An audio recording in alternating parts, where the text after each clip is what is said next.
Salut à tous, bienvenue dans ce nouvel épisode de Podium.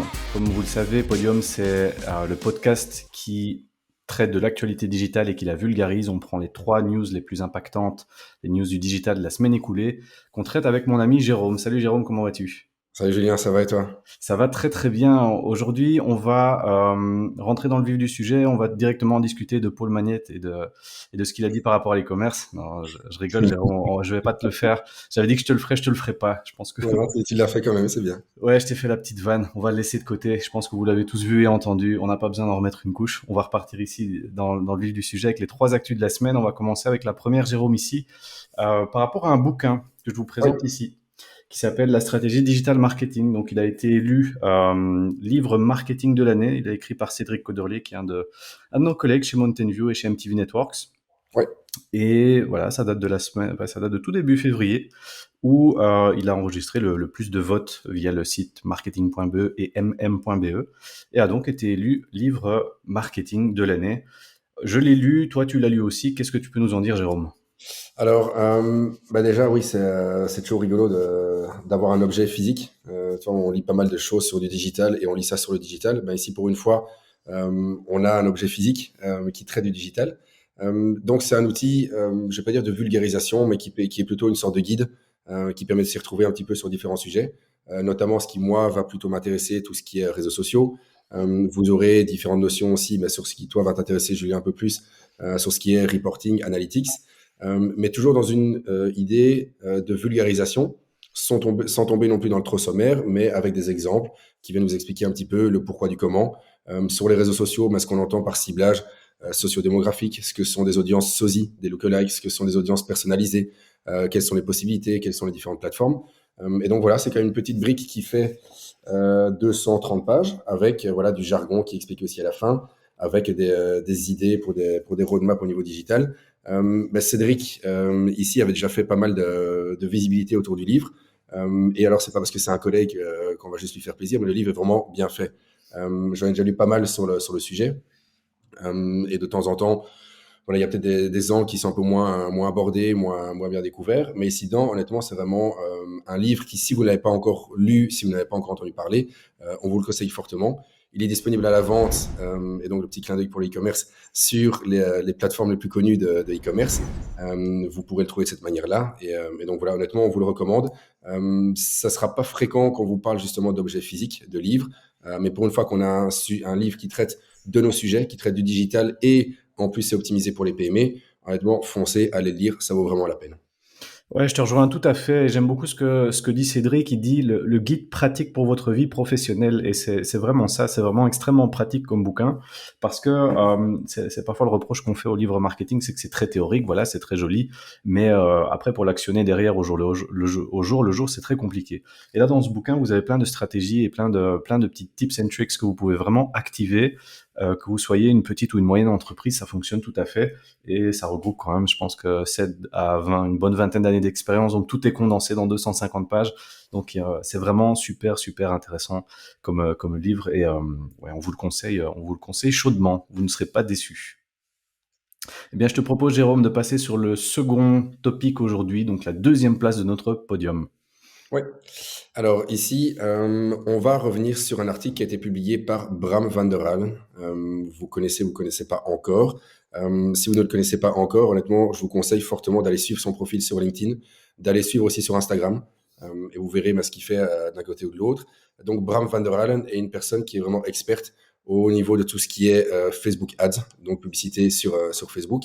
Donc au niveau personnel, il y a deux gourous que je considère, en tout cas deux sources de contenu que je vais consulter assez fréquemment. Vous avez John Loomer, dont vous a déjà parlé précédemment dans un autre podcast, et Bram van der Halen, qui est repris aussi de temps en temps en citation par John Loomer dans ses émissions hebdomadaires. Et donc, Bram, ici, van der Halen, vient nous parler, et on vous donnera le lien, des stratégies pour toucher des audiences B2B sur Facebook. Alors souvent, on a tendance à se dire que le B2B, c'est plutôt de l'apanage de LinkedIn. LinkedIn, c'est vraiment focus pour ça. On peut trouver des bonnes audiences dessus. Pour autant, on peut développer des stratégies qui nous permettent de toucher des PME aussi sur du Facebook. On n'a pas une sorte de muraille de Chine entre une plateforme et une autre. On a quand même des gens, et toi et moi, on reste des personnes qui ont aussi des présences sur d'autres plateformes sociales. Et on l'avait vu la semaine dernière avec l'article de Xavier sur le fait qu'une personne n'est pas que sur une plateforme, mais se connecte à différentes plateformes. Et donc ici, ce que vient nous dire Bram, c'est de donner quelques petits tips, quelques conseils que vous pourriez appliquer pour essayer de toucher des audiences B2B sur Facebook. Alors, on vous donnera la totalité. Je vous en donne juste quelques-unes. Et vous pouvez dire, voilà, ça m'intéresse, je vais le tester. Et si vous le testez, honnêtement, dites-le nous. Mettez-le nous en commentaire si vous testez ce genre de stratégie. C'est toujours intéressant d'avoir votre retour.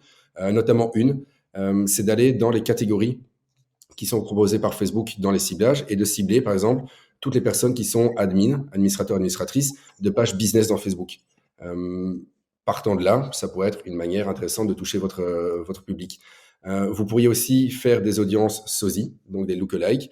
Vous importez votre liste de B2B des clients dans Facebook et vous en faites un lookalike, donc une audience similaire de 1 à 3% pour que ça reste relativement pertinent. Vous pouvez aussi cibler certains intérêts. Donc, vous avez des intérêts sur tout ce qui est entrepreneuriat, tout ce qui est économie, tout ce qui est vente. Et aussi, un petit dernier, de cibler des gens uniquement sur desktop. Donc, sur la version PC, ordinateur de votre réseau social. En partant du principe que les personnes qui sont derrière un PC sont peut-être à ce moment-là occupées sur une thématique business. Ils sont peut-être au bureau, plus que sur votre téléphone. Le téléphone qu'on va utiliser plus pour regarder des news, pour aller sur TikTok, pour regarder différentes choses. Là où le desktop, et c'est toujours une pensée qu'on a et qui doit se vérifier d'une manière ou d'une autre, le desktop est associé à du travail. Idem, quand on réserve par exemple un billet d'avion, on va plutôt le faire sur le desktop parce que c'est des choses sérieuses. Ça engage de l'argent plus que de juste regarder des petites vidéos à droite à gauche. Donc cibler des gens uniquement sur desktop, ça peut être aussi une manière de toucher des personnes plus dans un cadre B2B. Mais donc en tout cas, l'approche est intéressante. Ça m'intéresse de savoir si vous le faites aussi, si vous testez d'autres approches, qu'on puisse échanger sur le sujet. Mais en tout cas, voilà. Plutôt que de considérer uniquement certaines plateformes avec des a priori, venir vers d'autres. Et donc, c'est valable pour toutes les PME, pour toutes les entreprises. De dire par rapport à nos clients, mais comment je peux les trouver, les atteindre ailleurs que LinkedIn. LinkedIn qui va me coûter potentiellement très cher. On l'évoquera dans d'autres podcasts aussi en termes de coûts. Ici, voilà, Facebook, qu'est-ce que je peux en faire? Est-ce que ça peut être pertinent, efficace, à tester? Regardez tout ce que Bram décrit ici comme possibilité. Testez, revenez-nous. Et honnêtement, je serais ravi d'échanger avec vous à ce sujet. Ouais, c'est vraiment des super techniques et je serais aussi ravi d'avoir l'avis de nos auditeurs par rapport à ces techniques-là. Et effectivement, comme tu le mentionnes, on pense souvent que voilà, je dois faire de la pub B2B, je ne dois faire que du LinkedIn puisque LinkedIn a cette capacité de cibler par entreprise, par job title, par fonction que n'a pas Facebook. Et donc, on part du principe que voilà, si j'ai pas des audiences que Facebook me donne pour cibler ces gens-là, ça va pas fonctionner. Donc ici, c'est chouette parce que ça permet de pousser la réflexion un petit peu plus loin et de se dire, voilà, on sait que ces gens consomment du contenu, que ce soit sur TikTok, Instagram, Facebook, ils sont là, mais il va falloir réfléchir un peu plus loin et les toucher d'une manière un peu différente. Et donc, je pense que ça permet de faire résonner le message un peu plus loin que juste se dire uniquement, voilà, je vais faire ma pub LinkedIn parce que je sais que je peux toucher les CEO, que je peux toucher les gens dans tel secteur. Donc, c'est vraiment, vraiment intéressant d'appliquer ces méthodes et ouais, curieux de voir les résultats aussi Et là-dessus. alors, dernier petit point, je vous conseille d'aller suivre aussi Bram sur Instagram. Il s'est engagé ici sur toute l'année 2022 à vous donner un tips par jour. Donc, ça veut dire 365 tips sur vos campagnes Facebook. Et voilà, c'est intéressant de voir de quelle manière il adapte son contenu à la plateforme. Et donc, là, de nouveau, pour des entreprises, c'est un bon exemple de contenu B2B, de voir comment on le recycle d'une plateforme à une autre. Donc, il y a des choses qu'on peut mettre sur LinkedIn d'un certain format. On peut faire d'autres choses sur Instagram. Ça peut être la même chose ou du contenu totalement différent. Mais donc, allez voir. Il fait aussi pas mal de sessions de Q&A où les gens peuvent poser des questions, il donne ses réponses ou ses précisions par rapport à ces différentes choses. Donc, honnêtement, en Belgique, c'est vraiment un top expert que je vous conseille. Je vous encourage vivement à regarder si vous êtes intéressé par tout ce qui est publicité sur les réseaux sociaux et plus spécifiquement sur Facebook. Ouais, tout à fait. Je te rejoins à 100%. Son contenu est vraiment top top, donc je vous conseille aussi d'aller le suivre. Ça lui fera plaisir. Et ça nous permet alors de partir sur le top 1, le dernier article du podium de cette semaine. C'est un article qui a beaucoup fait parler, c'est une news plus largement qui a fait parler d'elle. Comme quoi Google Analytics serait illégal, donc c'est un article qui date d'il y a quelques jours. Comme quoi le Data Protection Authority d'Autriche a émis un communiqué comme quoi Google Analytics violerait les termes du GDPR, en gros. Pour vous expliquer un peu ce qui reproche à Google Analytics et à la data, en fait, le problème est le suivant. C'est que quand vous installez Google Analytics sur votre site, ou une autre plateforme, mais prenons Google Analytics ici pour l'exemple, quand une personne vient sur votre site, elle est enregistrée par Google Analytics, et cette donnée qui vient de votre site, qui est belge ou français ou européen, est stockée sur les serveurs de Google qui sont situés aux États-Unis. Donc, c'est-à-dire que votre data européenne, avec potentiellement des informations privées sur les utilisateurs comme une adresse IP, serait stockée sur des serveurs hors Europe, ce qui n'est pas OK par rapport au GDPR qui veut pouvoir conserver la data. Et donc, les autorités autrichiennes ont émis ce communiqué en disant, ben voilà, nous, on estime que ce mode de fonctionnement n'est pas légal d'un point de vue GDPR. Et donc, ça pose beaucoup de questions, pas uniquement pour Google Analytics, mais les autres plateformes, puisque ben, vous le savez, la majorité des plateformes qu'on utilise sont des plateformes américaines, qu'on parle de Google, évidemment, on parle de Facebook et autres, c'est-à-dire que toute cette donnée est stockée sur des serveurs américains. Et donc, beaucoup de questionnements maintenant, qu'est-ce qu'il va falloir faire? Est-ce que ces grosses boîtes vont devoir faire des serveurs en Europe pour stocker la data des personnes en Europe? Est-ce que les outils de mesure qui stockent sur des serveurs aux États-Unis ben, vont être amenés peut-être à devoir changer ou à ne plus être autorisés? Donc voilà, il y a plein de questionnements, vous le savez, par rapport aux cookies, par rapport à la privacy sur Internet. Ça devient assez compliqué.